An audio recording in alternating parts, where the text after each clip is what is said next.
Fala galera, tudo tranquilo? Estamos aqui com um assunto muito famoso, todos os vestibulares curtem muito, respiração aeróbica. O papo é o seguinte, a aula aqui não é uma aula mega completa, é uma aula resumida e o desafio fica aqui para vocês, ok? Todo o conteúdo que está aqui no quadro vai ser suficiente para fazer todas as listas de exercícios da UERJ, do Enem e de muitos outros vestibulares. Beleza? Esse papo aqui de ciclo de Krebs, de ficar botando todas as reações, estou fora. O lance é ser objetivo e claro, beleza? Então, segura aí que eu vou, em 15 minutos, arrebentar esse temeira e a nossa queridíssima mitocôndria que vai participar e muito da jogada. Então, saber um pouquinho dela é sempre importante, ok? Lembra que na estrutura dela uma membrana externa, ok? E uma membrana interna toda cheia de dobrinhas, cheia de invaginações, que a gente caracteriza como cristas mitocondriais, beleza? Muito importante. E a substância que preenche ela, a gente chama de matriz mitocondrial, né? A mitocôndria e o cloroplasto também caem dentro daquela teoria, famosa teoria endossimbiótica. Tem DNA, consegue, se replicar de boa e também aqui, muitos ribossomos. Então, todo o maquinário para replicar aqui lindamente, Então reforça bem, já que o DNA é parecido com o das bactérias, ok? Ribossomos também parecidos das bactérias, então reforça que esses caras eram procariontes e as células eucariontes, malandramente, vão fazer aí de boas numa associação simbiótica, beleza? Ou seja, que gera dependência. Maravilha!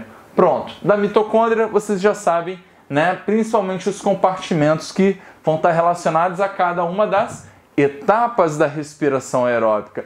Bom, galera, a gente tem que ter na cabeça que nas nossas células, principalmente pela circulação, lembra lá, pelos capilares que vão se espalhando aí por todos os tecidos, vai chegar a glicose e o oxigênio, ok? A gente brinca, que a glicose é o nosso combustível, ok? E o oxigênio é quem queima esse combustível, beleza? A gente faz uma associação aí exatamente com os combustíveis fósseis, ou até mesmo o etanol, ok? Que também pode ser queimado para gerar energia, pode pensar aí no seu carrinho.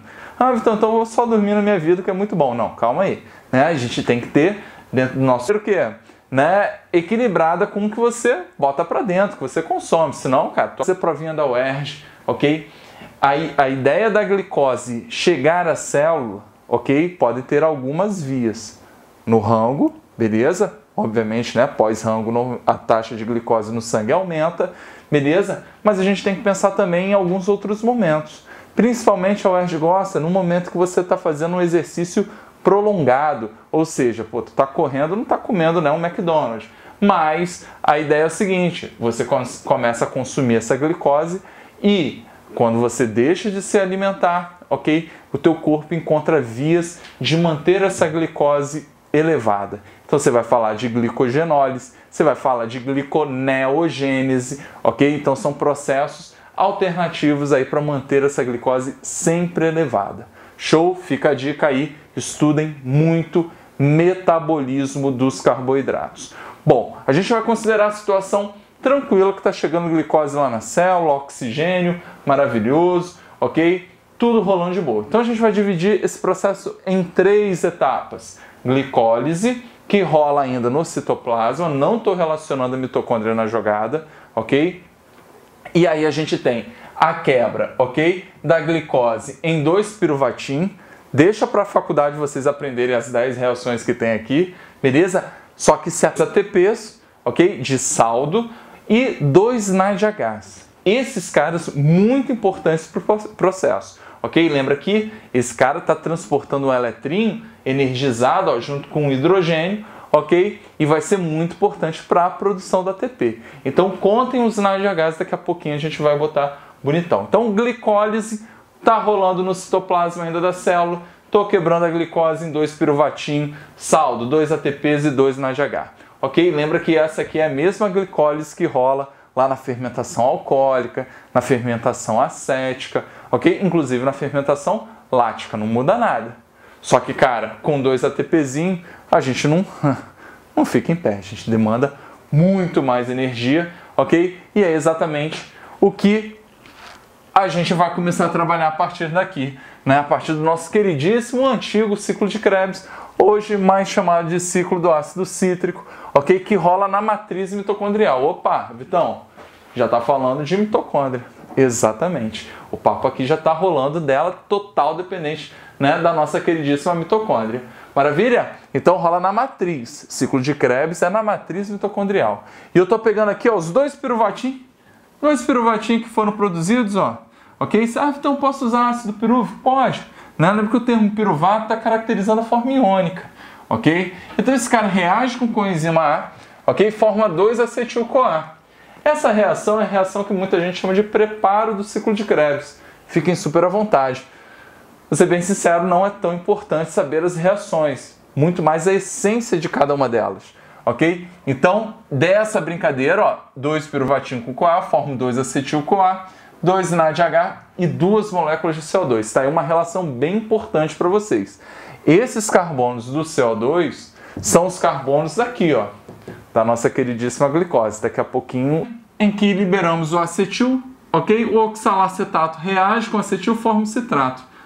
Aqui, filhão, tem muita raça de reação, ok? Tem gente que gosta de colocar, pô, fica bonito pra caramba o quadro, mas não é necessário. Para o UERJ, para o Enem, eu falo com tranquilidade, não é necessário você saber. Saiba a essência do ciclo do ácido cítrico ou ciclo de Krebs. A essência dele, qual é? A essência dele é produzir, ó, muitas coenzimas aqui, ó, NADH e FADH. Beleza? Então, levando hidrogênio, ó, hidrogênio energizado lá para a cadeia respiratória. Daqui a pouquinho a gente chega lá. Então a essência desse cara é produzir muito NADH e muito FADH.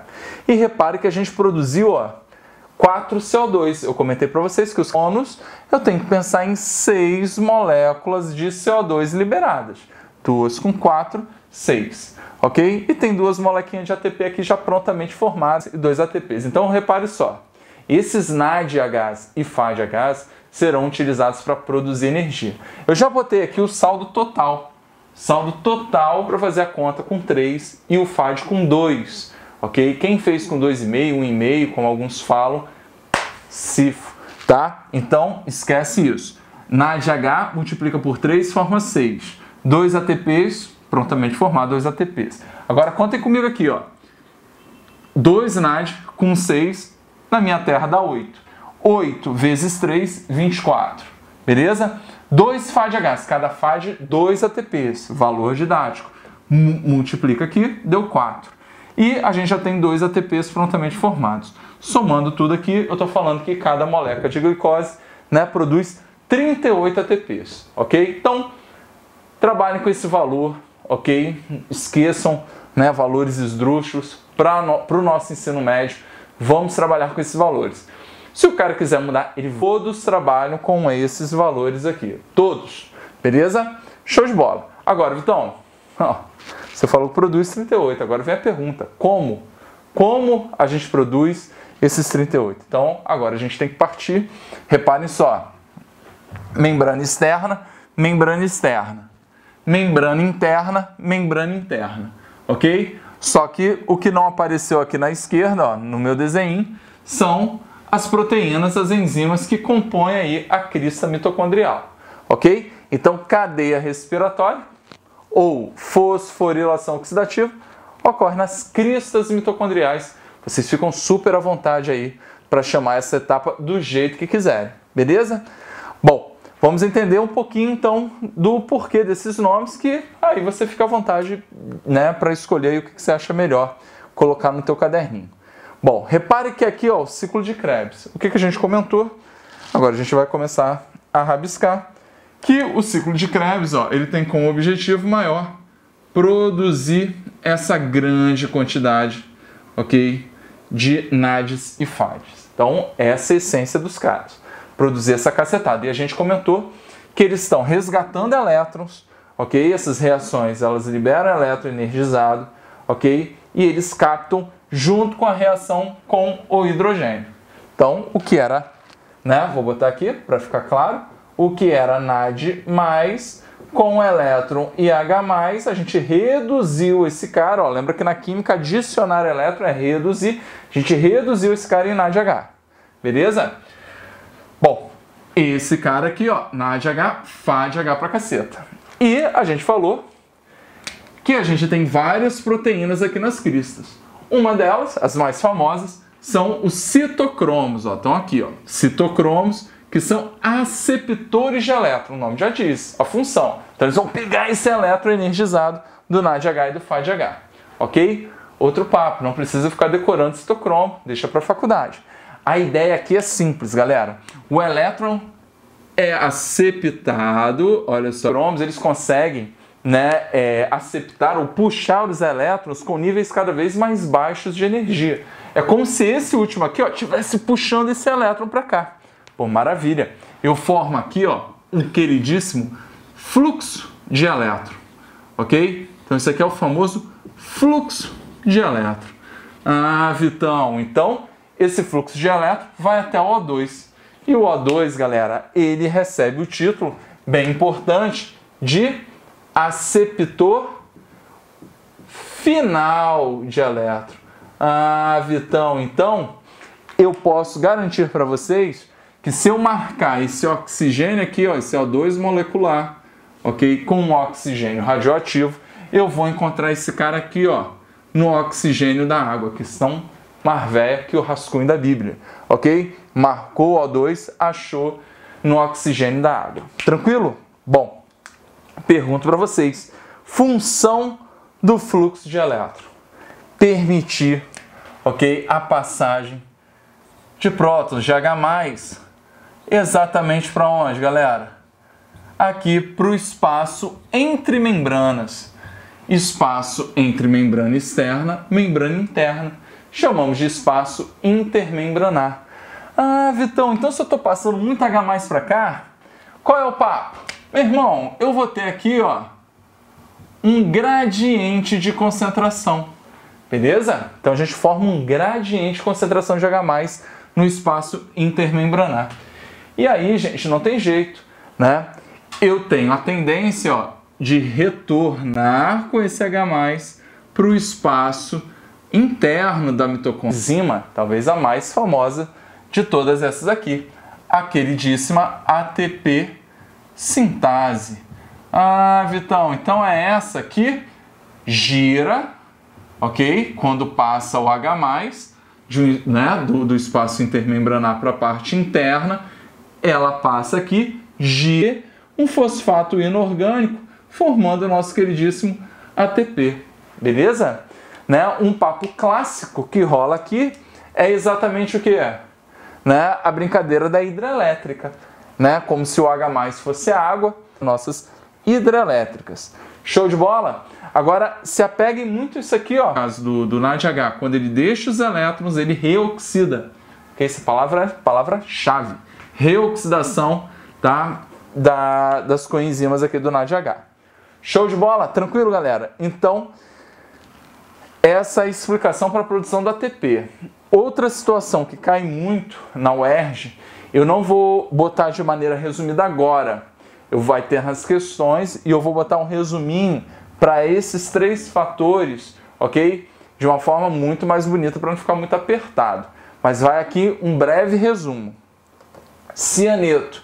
Cianeto é um inibidor, ok, da cadeia. Por quê? Ele atua na estrutura que não permite o quê? A reversão do processo de inibição, ok? Então, um inibidor não competitivo, beleza? Esse cara escangalha o cianeto, impede o fluxo de elétron, impede a passagem de H+. O monóxido de carbono, outro papo interessante. Pensando na UERJ, que é o nosso foco aqui, galera. Monóxido de carbono, clássico, relacionar com a hemoglobina. Por isso, não permitir a chegada do oxigênio na célula. Né? Então, não tendo oxigênio, que é o aceptor final, a gente também interrompe o fluxo, ok? Interrompe o fluxo de elétron. Bom, aproveitando as duas situações, ó, que eu falei que interrompe o fluxo de elétron, ok? Vamos colocar que interrompe também o ciclo de Krebs. Porque se você satura os citocromos com elétron, o que acontece? Impede que o NADH e o FADH reoxidem. Então vai faltar, ó, NAD+, novamente para onde? Para o ciclo de Krebs. Beleza? Então, escangalha tudo. Escangalha a cadeia, escangalha o ciclo de Krebs. Só não escangalha a glicólise. Porém, ninguém aqui vai sobreviver com apenas 2 ATPzinhos formados aí, tá? Então a gente cai duro, não tem jeito. Beleza? E tem o papo do desacoplador, sempre importante. O desacoplador, como diz o nome, ó, ele está muito associado à maior permeabilidade da membrana interna, ok? Então o H+, ele não passa pela ATP sintase. Olha que lambança. Ele passa pela membrana interna, só que alguns ainda vão passar pela ATP sintase. Então a ideia, ó, que a gente falou, cianeto interrompe, cessa a produção de ATP. Desacoplador diminui a produção de ATP. Diminui, não suficientemente para você cair duro. Beleza?